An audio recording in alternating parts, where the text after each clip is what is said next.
Hello, hello, hello, and welcome to another inspiring episode of Creating Your Desired Life. I am so glad that you've joined us today. We are diving into a truly important and transformative topic, which is women's health, balancing your life and your health. Really, it's even more than balancing. It is really bringing harmony to your life and your health. Now, as women, we wear so many hats. We're mothers, we're sisters, daughters, we're friends, we're colleagues. There's so many things. We're spouses. And it's so easy for us to get caught up in the hustle and the bustle of life. You guys know we say life be lifing. And what happens is we forget to take care of our health, not just our physical health, but our emotional and our mental health, emotional and our mental well-being as well. And that's why today's topic is so important. So what we're going to do today is just spend a few minutes exploring how we can bring back balance into our lives, how we can really bring harmony into our lives. And so I'm so super excited because we have an incredible guest with us today who will guide us and help us through all of this. She is not only my friend, she is my colleague in entrepreneurship. She is an awesome physician, and I am excited to introduce you to our very special guest today, Dr. Delicia Haynes. So let's welcome her to the stage right now. Come on, y'all. Let's love her on her. When you're looking at this, heart her up. Whether you're looking, yeah, Dr. Delicia, yeah, is a certified family physician and the founder of Family First Health Center. And I believe it's in Daytona Beach, Florida. Is that right? Yeah. That's correct. Yeah, that's right. She is a dynamic leader in healthcare who is and is redefining. She's redefining, I like to say, the health system in her part of the world, and while that may sound like, oh, that's really big, redefining, but many times we have to make changes in the areas we are. So she's redefining the patient physician relationship through her direct primary care model. She's an advocate for physicians who are prone to committing suicide. And listen, she has excellent programs. And beyond being just an extraordinary doctor, she's a champion for women's health and helping women look and feel their best. She has a program called White Coat Safe Space, I believe, and I'll ask her to talk about that a little bit more. But again, let's welcome Dr. Delicia to Creating Your Desired Life. Hey, Dr. D. I call her Dr. D, y'all. How are you doing? How is everything going? Things are going really, really well. Thank you for asking. Great. So share a little bit about what you do. Tell us a little bit, I guess, about your story, because your story is so inspiring. It's so great. So just share a little bit about yourself. Absolutely. So as Dr. Esther said, I'm a board certified family physician, and I started my own clinic, which is called Family First Health Center here in Daytona Beach, Florida. It's a unique approach in that we do direct primary care. So we kind of kicked insurance companies out of our exam rooms so that I could really get that one-on-one relationship with the patients without interference. Yeah. And that was really important to me because I've been a patient and I know what it's like to feel like you're not being heard, you're not being Mm, listened to. And so I wanted to make sure that I created an environment that I get to be the doctor that I wish I had when I was a patient. yeah. And so I get to do that. And then, as you also mentioned, I'm a tremendous mental health advocate Yeah. for everyone, but especially for people in the medical community. We have one of the highest suicide rates of any profession. And I didn't know that coming in. And so I ended up, writing a book on that topic. I speak, across the country on physician wellness and on ways that we can prevent suicide and really help all healers love the life that they live. My goal is really to create a world where no one feels the need to, that people fall so in love with their lives that they never want to end it. Yeah, I love it that you said creating to where they love the life that they live and that they fall in love with their life so much that they never want to end it. That to me is right there is such a powerful statement. And you know how you said that in all of the professions, this is the highest professions with the suicide rate. And I guess, I really tune into that because what Dr. D, whether she knows it or not, from a distance and even close up, has really been a mentor, not just to me, but even to my daughter, who is a new physician, to where I'm always checking on her mental wellness simply because of the conversations that Dr. D and I have had, that you could never take your mental wellness for granted. For granted. So powerful. So many times, Dr. D, you talk about the sacredness of the patient physician relationship. Can you explain again why is that so important? And I ask, or why is it not so important, but so critical, especially for women when we're addressing our own unique health, and well-being and our challenges. I was just at a business conference this past weekend, and there were several physicians that were there. And one of the things that they spoke about is how the medical field does not. We had, as a matter of fact, about three physicians, and they were talking about how the medical field they don't really address the unique challenges that women have. For example, what is it called? Perimenopause. And, and sometimes physicians, sometimes, especially male physicians, they may see us, as they said, little men, and that's just not true. So kind of talk about, those unique challenges that we have and why that relationship is so important. Add in one more thing about my own journey. I just switched physicians not too long ago because I felt as if I was a little man to this, he was not addressing, I felt that he was not addressing my health concerns, that he just put me in the category. Oh no, this is not what I'm experiencing in my body. This is what I'm feeling. And he just really kind of dismissed it. And so after being with him 1 year, I was like, I cannot do this anymore. And I had to switch physicians. So let's talk about that, those unique challenges. Well, first of all, kudos to you for switching, because Thank there you. are so many people who just kind of settle for this is the best I can do. And they're not seeing someone that they feel like has a relationship with them or really has their best interests at mind or who's willing to do research. And one of the things that I love about being a physician is that you're constantly learning. Things are always changing and they're always evolving. I came into medical school. I started medical school in 2000, which was the year that one of the large nurses studies came out that found that women who were on hormone replacement therapy might have an increased risk of cardiovascular disease. And the Mm, pendulum swung from one side where everybody gets it to the other side where nobody gets it almost overnight. And so that was in 2000. My dean of students was a OBGYN, and all of his patients were calling and asking, like, what does this mean?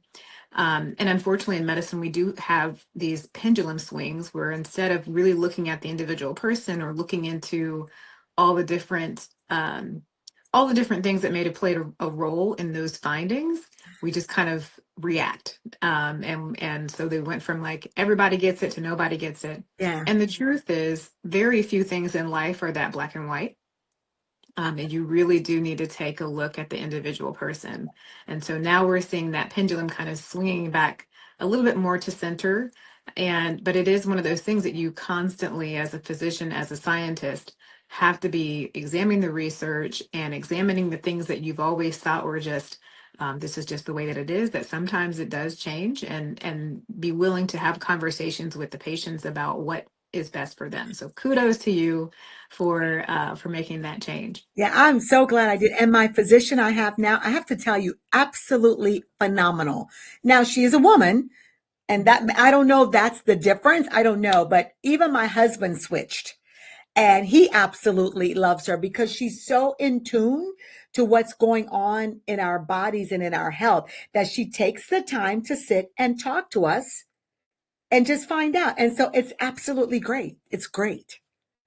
Yeah, and that part right there about sitting, the time that it takes, which, some physicians, because of where they work, are under pressure to see a Yeah. patient every 15 minutes. And so it is easier to kind of write a prescription for a pill than it is to like talk about lifestyle changes and really Hmm. get into depth about the person's values so that Yeah. you're treating them in line with their values. And showing the difference between health and optimal health, because sometimes the labs are normal but you still don't feel well.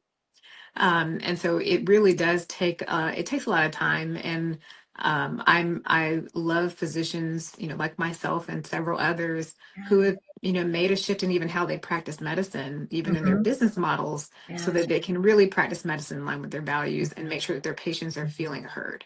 Yeah, yeah, I love it. Make sure that their patients are feeling heard. And so, what are some of those challenges from your perspective that women are changing? I know perimenopause is one, but there are some other challenges, and when we're thinking about balancing, or I keep using the word balance, but I really want to say bring in harmony, to our lifestyle. Because let's just face it, as women, we are, and there's no such thing as multitasking, because our brain needs to just focus on that one thing. But we are so many things to so many people. And many times we leave ourselves last when it comes to our health, mentally, physically, everything.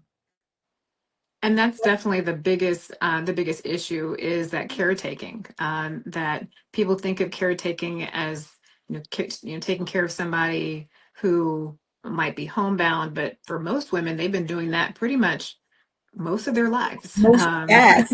When Whether we it's became adults and able to do it, right? right, Yeah. yeah. So whether it's children, whether it's a sandwich generation, you're taking care of children and aging parents, sometimes spouses. So you're taking care of everybody else and putting their health first often. Yeah. That yours tends to go into the background. Hmm. And people come in to see me and they don't even remember like why they made the appointment because so many things have happened in between then. And we just kind of sit and go through like their whole system, and kind of do a check-in, from head to toe, like, and then usually they'll remember like, oh yeah, I've been having a headache, or I've been having, these issues. Yeah. Yeah. Um, but I think it's so important for women to journal. Um, One, because I mean, it really, when you focus on yourself, when you give yourself time to focus on what's going on in your body, what's going on in your life, sometimes you actually see patterns that in the day to day, in the busyness, you don't see. But the pattern was probably there the entire time. Yeah. And it's really helpful for a physician when we get to, listen to that and see the patterns as well, because then we can definitely prescribe or make the appropriate intervention. Yeah. So I think one of the biggest things is that time on the patient side. On Yeah. the medicine side, I think one of the biggest problems is not having diversity in medicine. So most studies were not done on women. Most Mm. studies were done on Yeah. on white men. Um, and even in the field of like pediatrics, we used to think that they're just small people, like small adults, and they're completely different. So Yeah. in the field of medicine, we've made a lot of inroads compared to where we were, in terms of studies, making sure that they're involving more women, they're having more diversity in terms of ethnicity, age, lifestyle, but there's still a lot that needs to happen, so that the data that we're using is actually representative of the society that we're taking care of. I love it. You've already answered my next question in part, in terms of one of the things that we should do is begin journaling, have a health journal, which I think is a great idea, because then you can actually look back and say, oh yeah, this is how I was feeling this day, and just begin to look so you can see what's, let's say, the trend that's going on in your body and in your life. What are some other practical steps that we as women can take to bring more harmony into our lives? I think taking things off our plates Ooh, is really that's important. what I need to do. Right. Right here, um, right here. right. Yeah, So that you mentioned multitasking, and yeah, multitasking doesn't exist. When you're driving and texting, you're just texting at a really high speed and being yeah, very unsafe. yeah, You're not multitasking. Women, our entire lives have been told that we can multitask and that we're good at it. And the truth is, no one is good at no it. one. So really, giving your undivided attention, like Yeah, being where your 2 feet are planted and really being fully present, yeah, um, is really, really important. And then I love the journaling because it does make you do that. It makes you kind of like, okay, let me sink in, let me think about what's going on and that sort of thing. But really just saying, okay, I'm going to get with you in a second. When the kid comes up and they have their needs, stand right there. Let me finish this. Instead of trying to do both things and we end up dropping, a ball or something yes, that's really important yes, because of, yeah, trying to switch back and forth. yeah, yeah.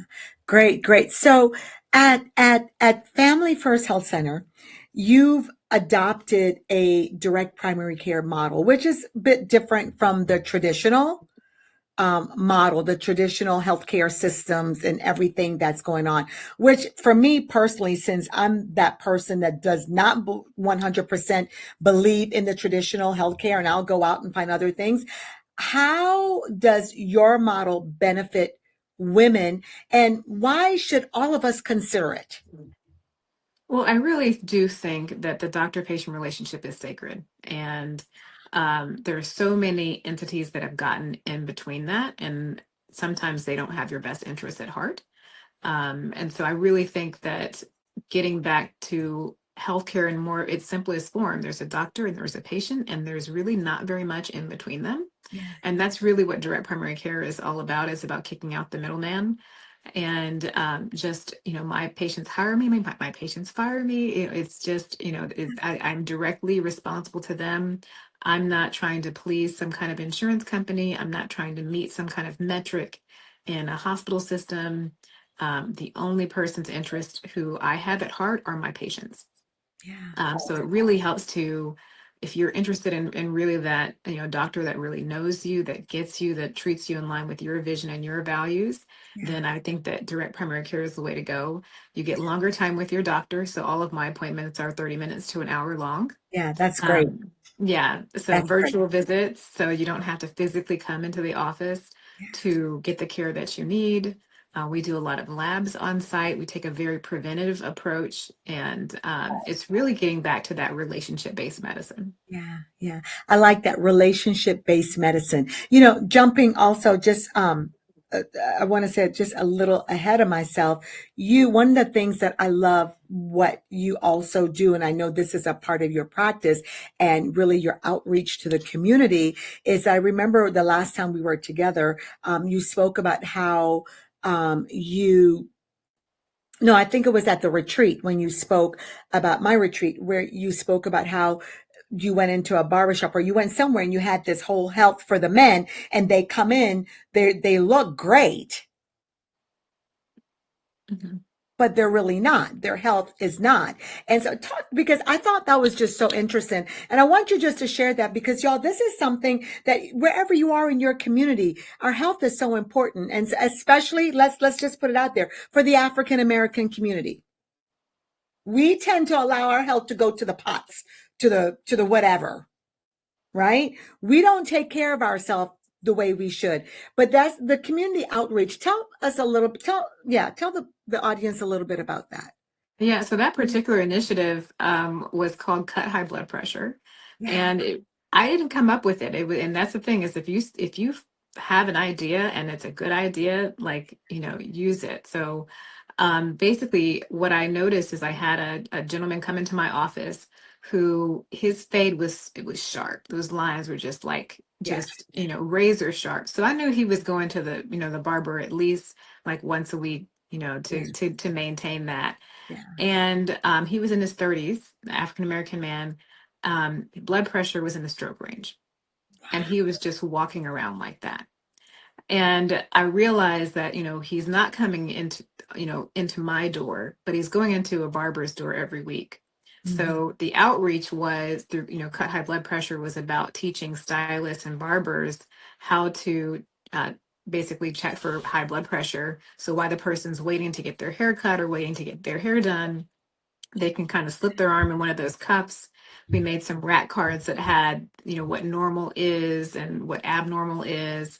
And then, of course, had our information. If you don't have a doctor, then, follow up with us. Yeah. But it was one of those outreach projects that really was about getting in front of people, meeting people where they are. And recognizing that it takes a lot, especially, I'd say especially for Black men, but for women as well, to walk through, a doctor's door. And so anytime we can get outside of our office and make sure that health is going beyond the four corners of our office, we try to do that. And that was one of the initiatives that was really successful. There were several people who were screened and were just, walking around with stroke level high blood pressure, Yeah. but looked phenomenal. Yeah. Yeah. Um, but they were really just, a ticking time bomb, and also their kidneys were being fried. And so we were, able to intervene because now they know. You don't have Yeah. to, because you don't have symptoms all the time. No. And so people a lot of times will say, well, I know my body. I would know if something was wrong. And the reality is most of us are used to ignoring things. We have to use the bathroom, but we've got three things we want to get done before we go to the bathroom. So we're just going to wait. Um, Come on, y'all. I'm not the only one raising my hands. You can say that's me too. Yeah. So and true. after a So while, real. your body just stops telling you. Yeah. So true. You're not listening anyway. And Yeah.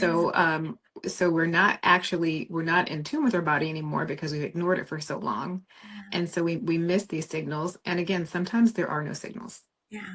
I think why when I heard you speak about that, the why I tuned in so much is number one, I thought, wow, there's just a lot of places, a lot of physicians or just companies or whomever need to do things like that to serve their clients. Here's the other reason I tuned in. I remember this was a couple years ago, a few years ago, Jonathan, my husband, he was driving around and he wasn't feeling well and it just got so bad. Now he's not a person that will drive to the ER or anything. So he's that person that looks good and just, doing everything he's doing. But he was feeling so bad that while he was driving, he drove himself to the ER.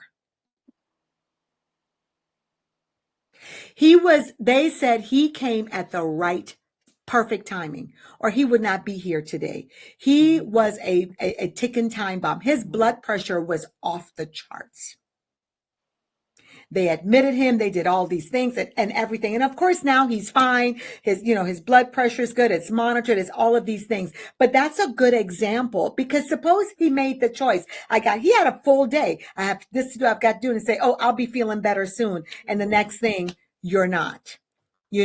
And so I wanted to bring that to the attention because as you said, many times, we ignore the signs in our bodies or we say, hey, we know our body, this happens, I'm feeling good. No, lean into what's going on in your body and get to a physician, make that phone call. They've got telehealth, whatever it is, but make sure you're also, I want to say, contacting the right people that can give you the right diagnosis and not somebody that's going to brush it off and say, oh, you're fine.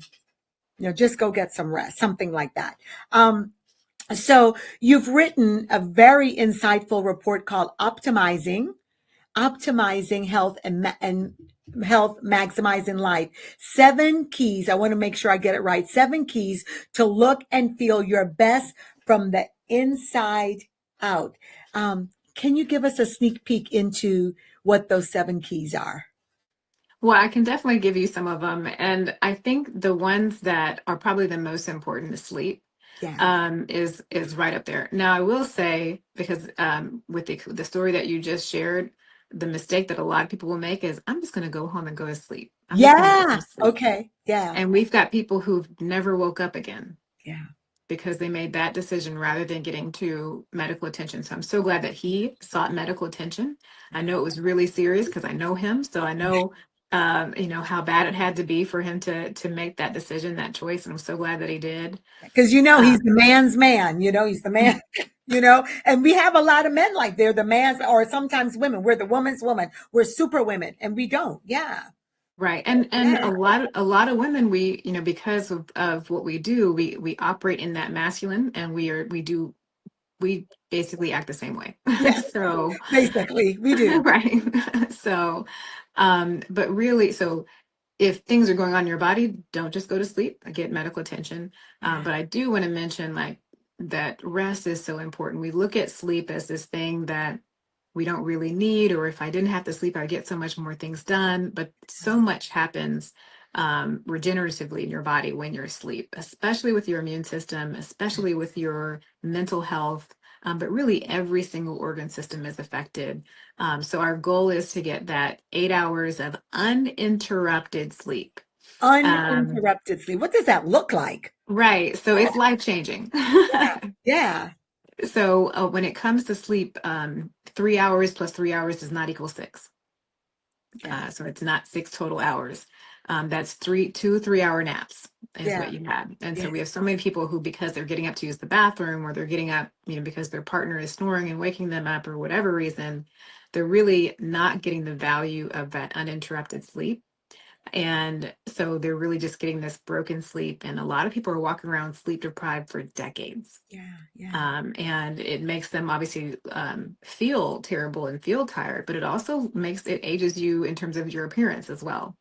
Yeah. Um, yeah.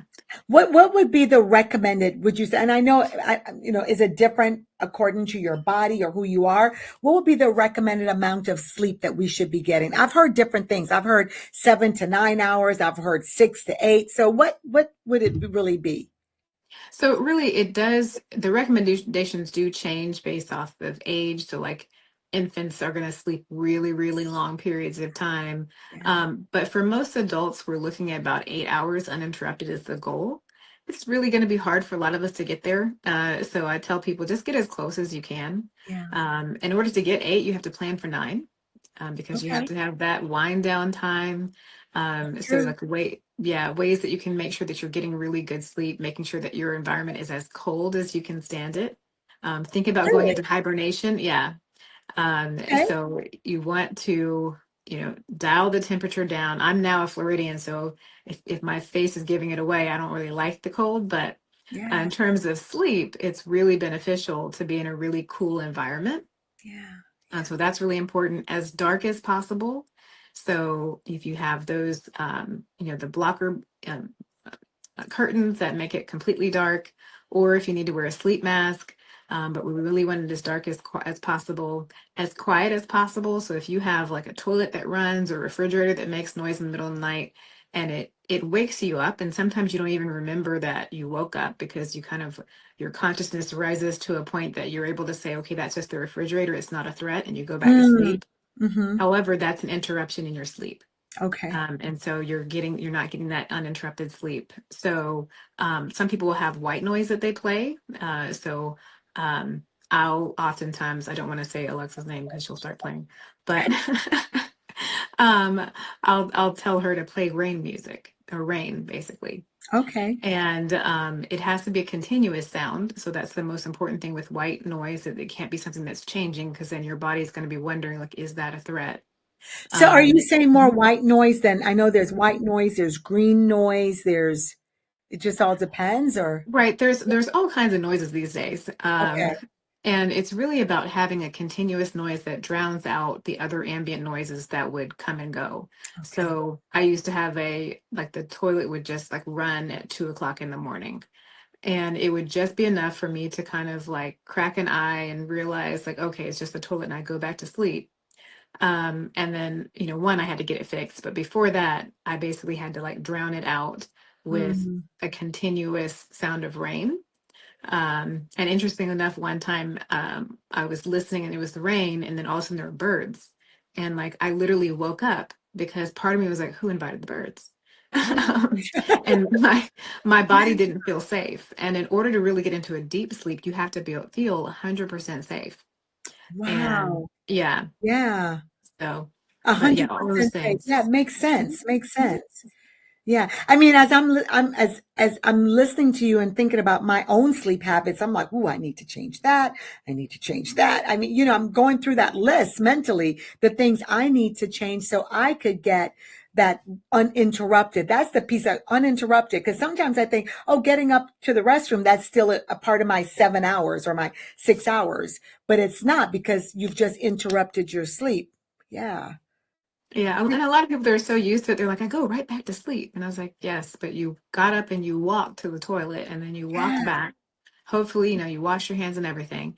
Yeah. So like a lot of things happen. It's a complete sleep interruption. And even if you go back to sleep, you're not going back into that deep sleep. And we really do want you to get into that really good and deep sleep. Yeah. And I have to out myself. I mean, sometimes, not sometimes, most of the time when I go to sleep, I have the TV on and Mhm. I will literally fall asleep with the TV on. And then at a certain time, I'll wake up and I'll say, oh, let me turn it off. And so that's interrupted because honestly, what I found is that sometimes what wakes me up is that I'm used to that noise. But if something shifts in that noise, I will wake up and say, oh, the TV, and let me turn it off. Yeah. Exactly, because in terms of safety, your body, you've noticed a change in the environment, and your body's wondering, "Am I still safe?" Yeah. There's been a change in the noise, and when we think just kind of evolutionary, like people who would hear like the rustle and they would say, "Oh, that's just the wind," Yeah. and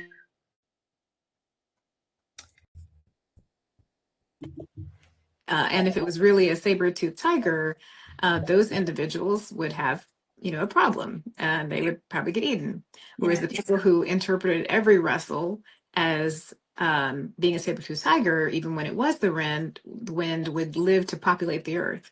And so there's a benefit in some regard to being kind of, on and recognizing the threats in the environment, but it can definitely be overdone to the point that you're not getting adequate sleep. So Mm. really making sure it's as dark as possible, as quiet as possible, as cold as possible, really are keys to making sure you get that really deep, really good sleep.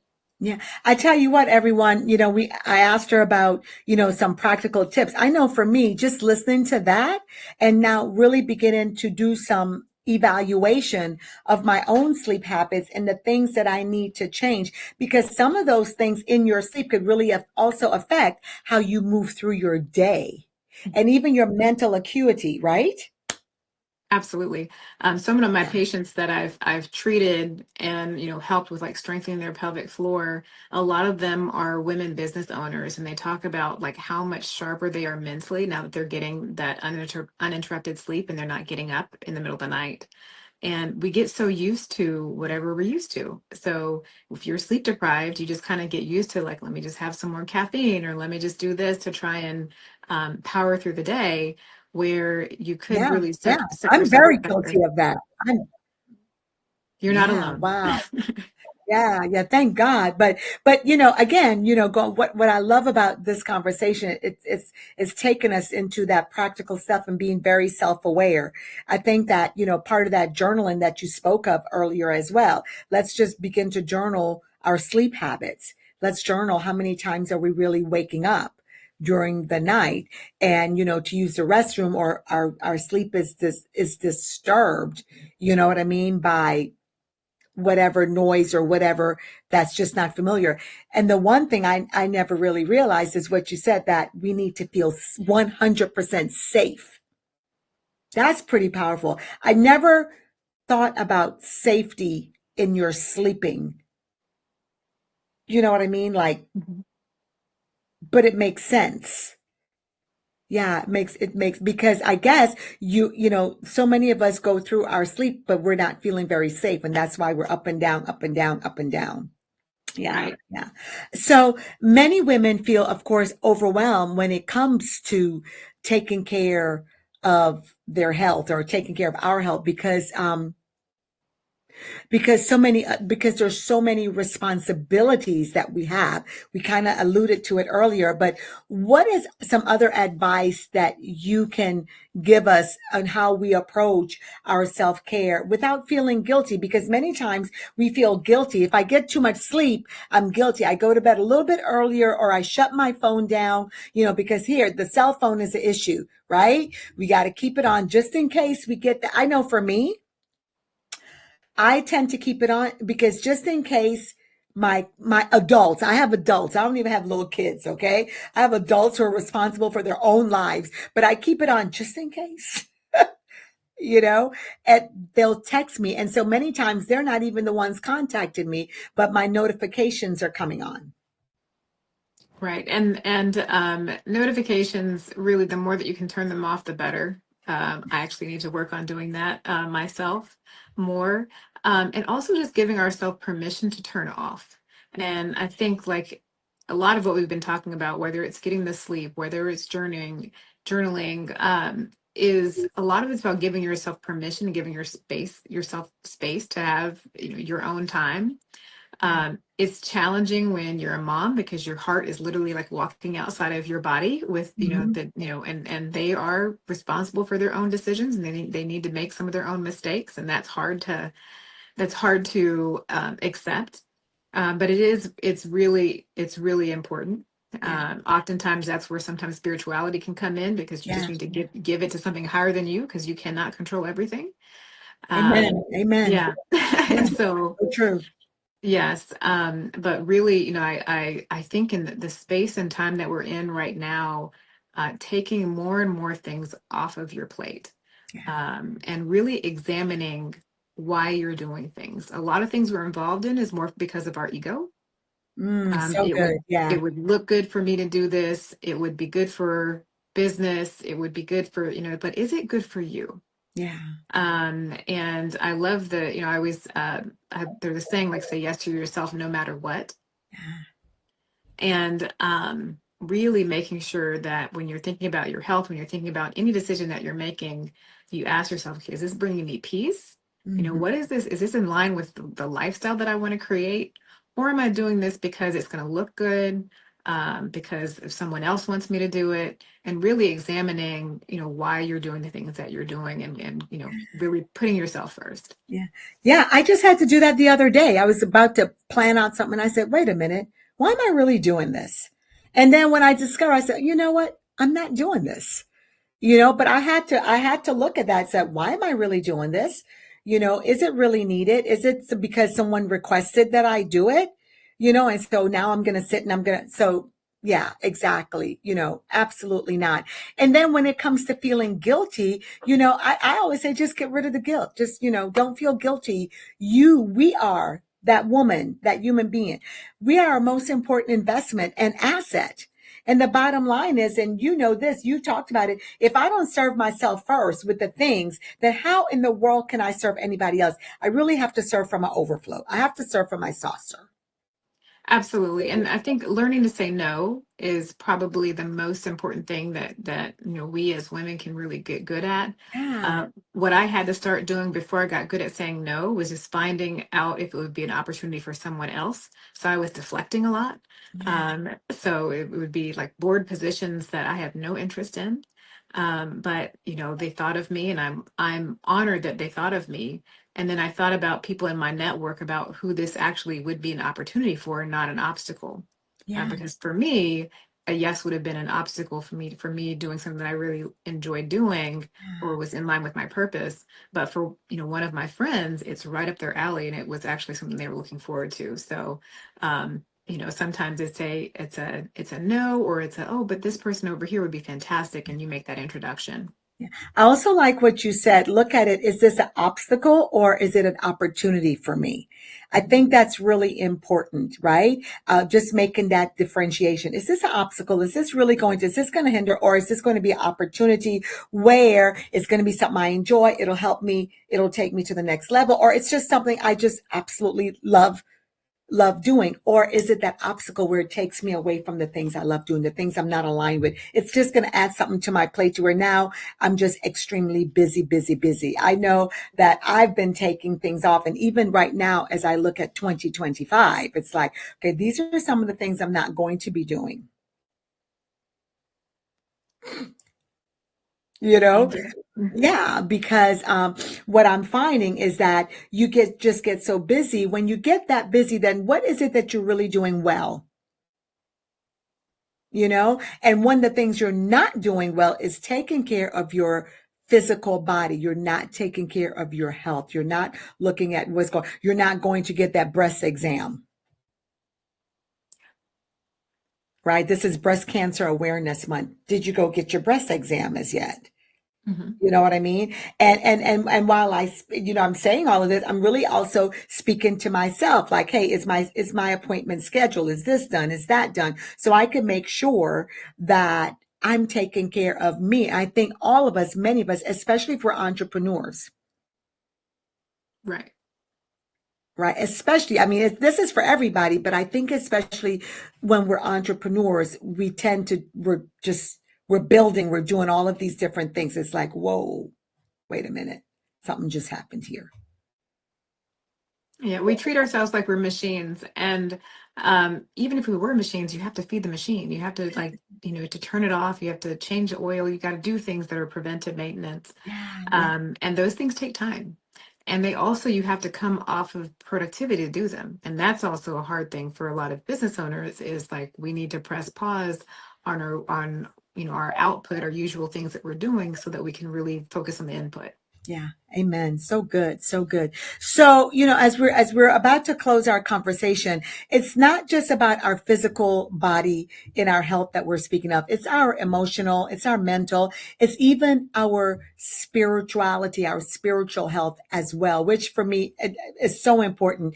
But what role does self-care and holistic wellness play in the overall health of a woman? And how can we incorporate all of this into our daily lives? I think you've already alluded to so much, but is there anything else that you would like to add to that? And as we close, just Dr. D, tell us where we can reach you. As we close out this powerful, I like to say powerful because this is such a good conversation because especially like this past weekend I spent with the physicians and the different people. When those physicians got up to talk to a group full of women, entrepreneurs, and they began to talk, it was a panel, began to talk about the health. And I was amazed at how many women are saying, yeah, that's my issue. This is my issue. This is what I was told. And it's like, whoa, this is a serious problem. This is why I thought this is a perfect conversation for today. It's also a perfect conversation for the month that we're in, which is women's health. Absolutely. And I think we focus, obviously physical health, moving our bodies. So our bodies are not meant to be sedentary, and a lot of us have jobs now that are fairly sedentary. Mm-hmm. And we almost have to do extra things like put a treadmill under our desks to make sure that we're getting in steps. So by any means necessary, I think that, going for a walk every day, there was a speaker that said, walk your dog every day, even if you don't have a dog, which I Mm-hmm. thought was great. It's great for your physical health. It's also great for your mental health, making that transition from work into, other parts of your life. So making sure you're moving your body. I will play music and just dance around my house Yeah. or dance around the office. I just need to have that physical break. Yeah. Yeah. Mental health is important. Obviously, we talked about spiritual health. And really, all of those things, all of those different sides come together. Nutrition, how what fuel you're putting into your body. I'm a big proponent of the anti-inflammatory diet, Mm-hmm. because we want to make sure we're decreasing inflammation all over our body, and especially in our brains. Mm-hmm. And so really just taking, all that into account of what's the best fuel you can give yourself. Yeah, guys, as she was just speaking, I want you to listen to the different nuggets throughout this entire conversation that she's been speaking. And my hopes is that you're journaling, you're writing down the what is it called? Road to anti-inflammatory diet, looking at that, exercising, even if you walk your dog, even if you don't have a dog, or listen, how about you get up and you exercise, you put some music on and you just dance around, but your body is in motion, stretch, do those different things to where you are moving, that you're not stationary. Why? For your overall health and well-being, which by the way, feeds into everything. We're on a systemic, in our bodies, right? And so in everything, our mental, our spiritual, it all comes together. That's all the being holistic and taking care of yourself, right? Yeah. So where can we reach you? So across social media, it's Dr. Delicia MD, which is DrDelicia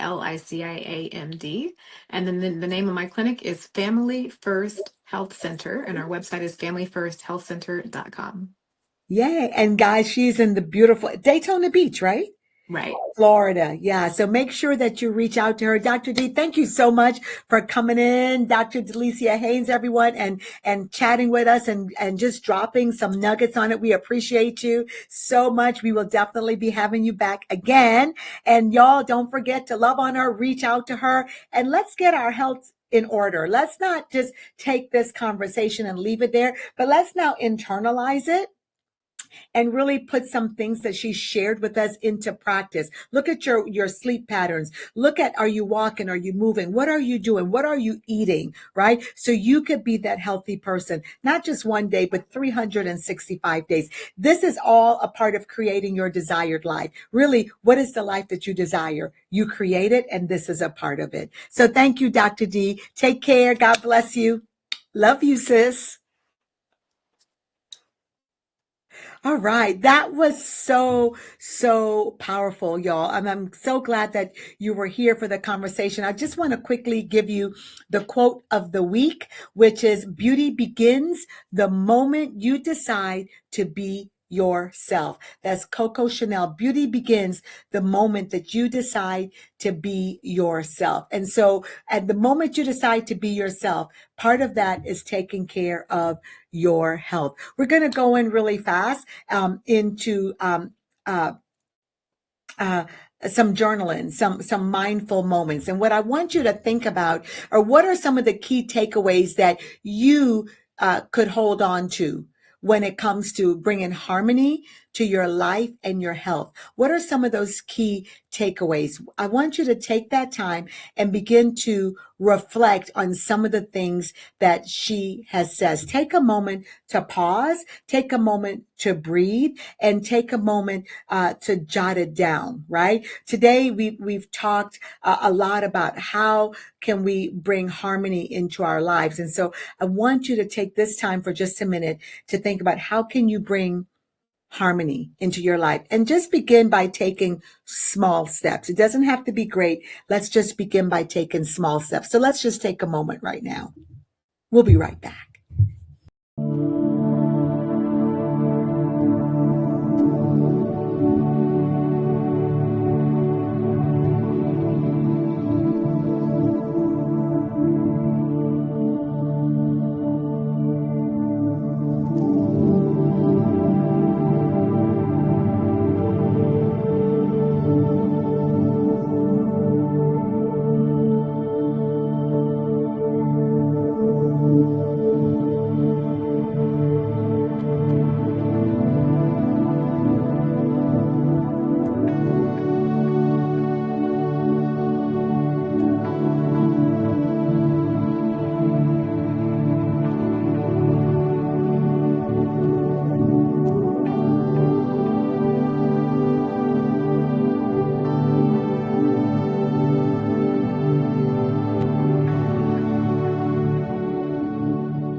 Your mindfulness, your self-reflection time, and as you when you we the show is finished and you're sitting, I want you to think about a few things that you could write down to do some more self-reflection. Is that, here's some questions. How are you currently prioritizing your health?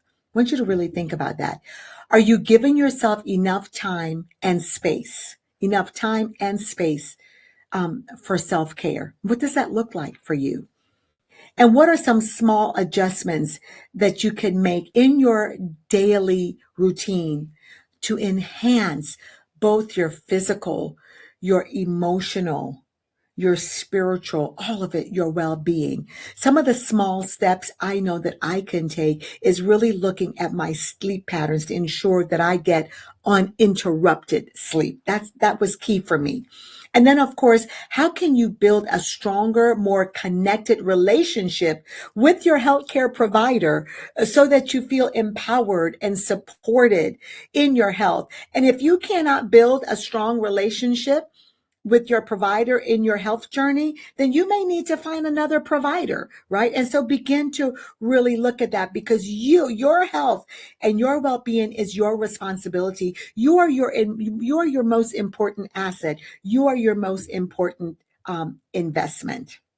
Right? So make sure that you're doing that. So take the time, write those questions down and answer those questions for yourself and make those small steps, right? So listen, as you guys know, I have a retreat, Life by Design retreat coming up. It is the couples retreat or the marriage retreat. It's in Scottsdale, Arizona, December 11th through the 15th. And listen, people many times have asked, Esther, is this for if your marriage is in trouble? Because my marriage is doing well. Listen, I tell people this marriage retreat is if you're struggling in your marriage or if your marriage is doing great. And you say, how could it be for all? Because marriage is an ongoing project. Just like your health, this is something that we're always working on. And so my husband and I have been married 36 plus years, but we are still working, enhancing our marriage because, there's still things that we need to talk about, communicate with. And so the marriage retreat is about really going deeper in your marriage with yourself and then with each other, having those uninterrupted conversations, really getting to know each other at a deeper level. Because for every year we're in our marriage, we change. Every year that we are alive, we change. And then if your marriage is struggling, you know that there's issues that in your marriage that could really become better. You're just not feeling 100% comfortable. You're not even feeling 100% in love anymore. Let's just face it. I used to laugh and say, well, right now I'm not feeling in love, but I'm in like, you know what I mean? And so I want to encourage you to join us for this marriage retreat where you will be empowered in your marriage, where you can find your voice in your marriage, no matter where you are, who you are, where you can get to a deeper level of feeling fulfilled. The fulfillment in your marriage will go deeper. And the understanding coming together as one will be so much greater. So join me December 11th through the 15th in Scottsdale, Arizona for all-inclusive marriage retreat. We're going to put the link on this in our group. It'll be listed on site to where you can find out more information about our marriage retreat. I hope to see you there. We only have 3 spots left, y'all, just 3 spots left. And so make sure that you come real quick. This is a small group retreat. It's not a lot of people. Why? Because we want to have an intimate setting. So I encourage you to join me, right? December 11th through the 15th. Get out of the Christmas hustle and bustle so you can enter back into it fully refreshed, fully rejuvenated, fully aligned with who you are, your values, and everything that you are about. I can't wait to see you there. Cannot wait to see you there. We have had a great conversation today, and it has been wonderful. It has been wonderful. I'm so glad that you made the decision to join me today. My prayer, my hope is that you would put your health first, your well-being first, and you take care of your most important asset, which is you. Because if you don't take care of you, then you cannot take care of anyone else. No one else. So take care of you first. I thank you so much for joining. Make sure that you connect, subscribe to my YouTube page, subscribe to watching me every Monday at 4 p.m. Eastern Standard Time. Every Monday, 4 p.m. Eastern Standard Time. It replays on Tuesdays at 8 p.m. Eastern Standard Time on E360 TV. I Have Today TV network. It is a network that's built to empower women. See you there. Have a great week. Have a blessed week. See you next time. Share the information with everyone. God bless you.